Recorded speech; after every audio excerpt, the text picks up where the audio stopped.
Good morning, friends. Myself, Dr. Shilpi Sharkar, is going to speak on the topic of our environment. This is a very important topic in CBSE and Ncert syllabus, and myself is going to present it.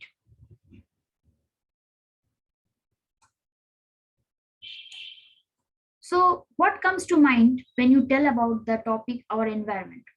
So, definitely, our environment comprises of the living and the non-living organisms. The living organisms, which are normally called as biotic factors, and the non-living organisms, which are called as abiotic factors. So, environment can be said as a sum of the total living and the non-living environment. So, environment is defined as a sum total of all the living and the non-living elements that represents the environment, and how does it affect the human life. So the interaction between the living and the non-living environment consists of this environment. So in this YouTube, you can see the various biotic and the abiotic factors which represents the environment. So in the living biotic factors, it can be plants, animals, bacteria, fungi, etc. Whereas in the non-living abiotic factors, there can be sunlight, temperature, atmospheric gases, soil, etc. So it is very important that we save our environment. See, our environment is the only thing which nature provides us, and this environment should be safe, clean, and it is our responsible to keep the environment very safe. So as you see in the diagram, if our environment is very clean and greenery, we can observe the green pastures, the calmness in the environment. While the environment is being created or it is being hampered through plastics, pollution, different kind of wastages, so it is polluting the environment through dead bodies, living organisms, non-living elements, components, etc. And thus it is the environment condition is deteriorating, and thus the greenery part of the environment is losing. And as the time proceeds, slowly our green environment is destroying, and it is becoming the dry gray part of the environment, which is a very horrible condition, and we are facing so many climate change due to this factor, and this leads to terrible kind of lifestyle diseases, health problems, and whatnot. So we should try to protect the environment by not adding the waste in the environment. Such kind of waste can be classified again into biodegradable and non-biodegradable environmental waste. So let's see what is biodegradable and non-biodegradable environmental waste. So as I said, the classification of biodegradable and non-biodegradable environment waste can be: in the biodegradable category, there is peels of vegetables, fruits, papers, pulps, woods, etc., which can be slowly degraded biologically by means of microorganisms. But the non-biodegradable organisms are not able to degrade these kind of elements, such kind of plastic bags, glass bottles, different kind of cosmetics, different kind of cans, this cold drinks, beverages, etc. So these plastic bags, glass bottle, cans, this cannot be degraded further. So this leads to wastage addition in the environment. Thus, pollution of the environment occurs. So thus, our environment is naturally getting affected. So we have to look into the matters of the wastage in our environment. So now, once we know about the environment, we should know also the ecosystem. See, plants, animals, microorganisms, human beings, everything, whatever we are there, consists of the physical surrounding. And these physical surroundings of each other has an interaction with each other to maintain a balance in nature. Like plants are sustaining in the environment only if the environment is clean. The animals are heavily dependent on the plants. Again, microorganisms are dependent on the plants' debris. Even animals' debris also. We, as human beings, We are also dependent on these kind of interactions between plants, animal, and microorganisms. Thus, a balance of nature is very important to maintain the ecosystem. So, all this together comprises of the ecosystem. So, an ecosystem consists of these biotic components comprising of living organisms, abiotic components comprising of physical factors like temperature, rainfall, and wind, soil, minerals, etc. So, both the biotic and the abiotic components should be present in an ecosystem to balance the nature. And thus, it is very important that whatever and wherever we stay, our ecosystem and the environment should be maintained. So there is also another concept of food chains and the web. See, we being living organisms, we need to take food.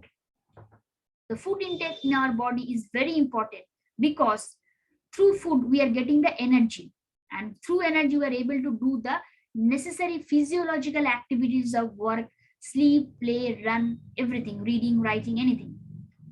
So the interaction among various components of the system also helps to bring the food web, food chain.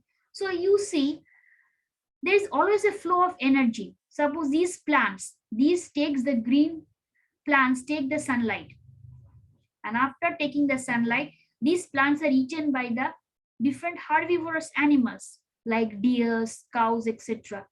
Again, these are being eaten by the carnivorous animals. So from simple plants, these kind of flow of energy of this food is being passed from the plants to the primary consumer, and then to the secondary consumer, tertiary consumer, and so on. Thus, a food chain is being maintained in nature.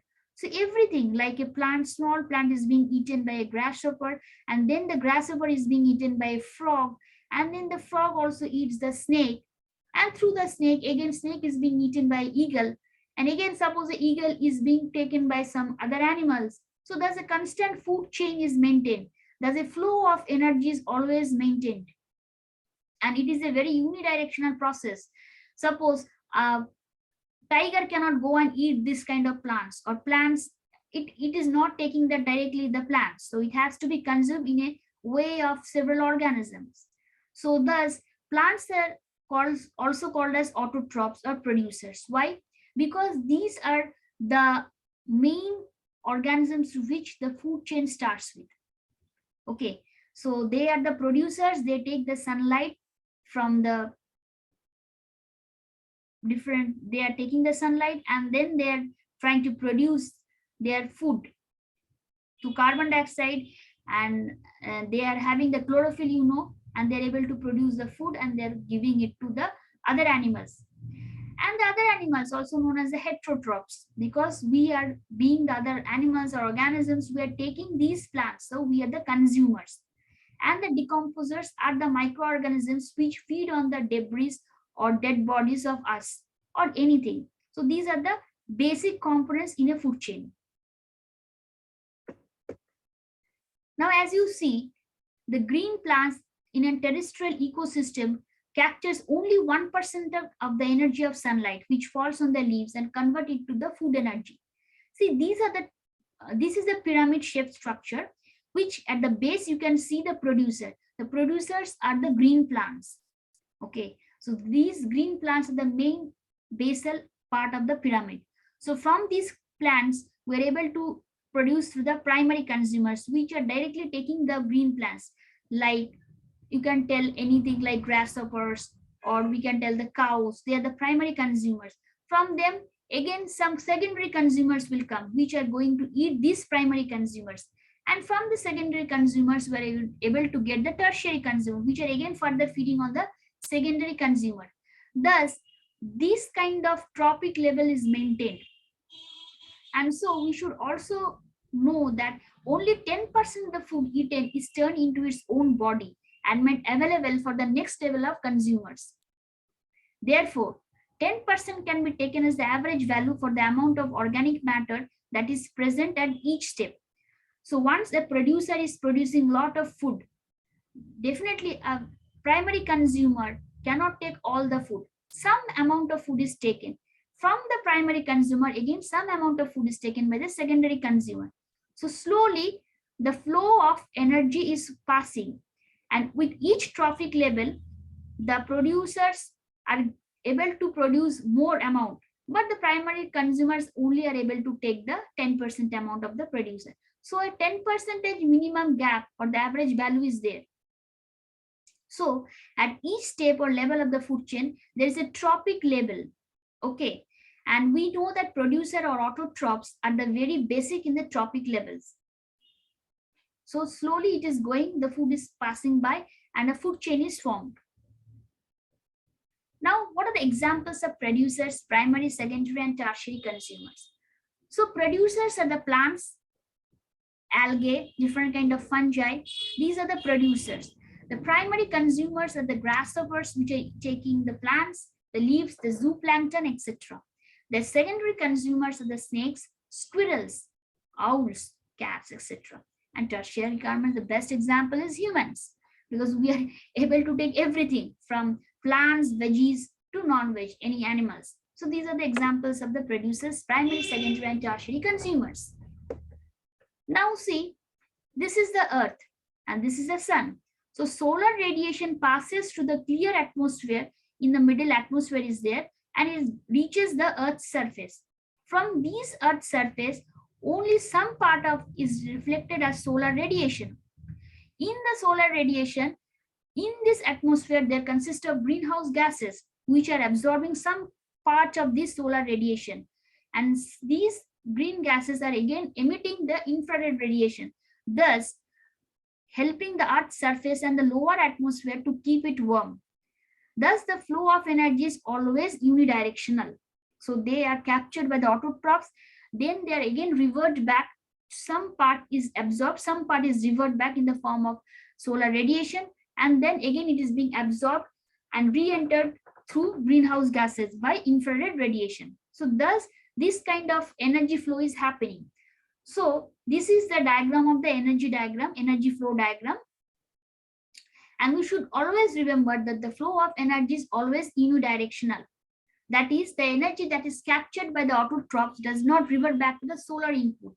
And the energy which passes to the herbivores does not come back to the autotrophs.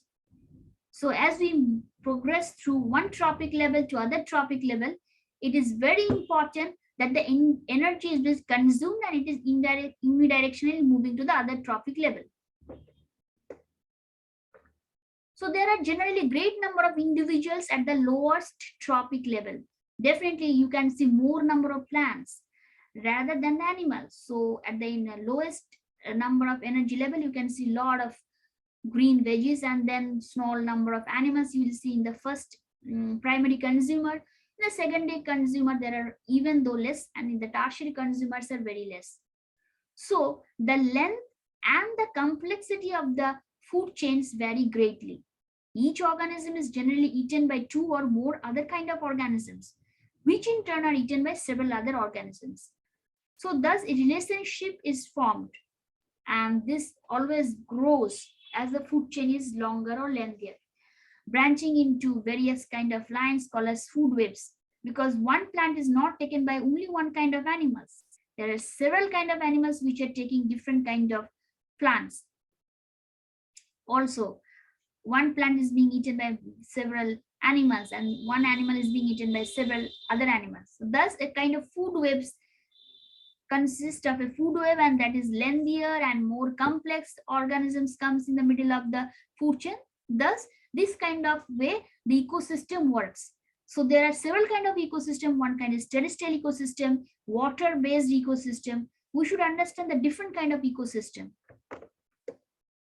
Thank you, and hope some kind of knowledge about environment and ecosystem is being understood, and hopefully it will be a very great to understand this topic as environment related topic. Thank you very much.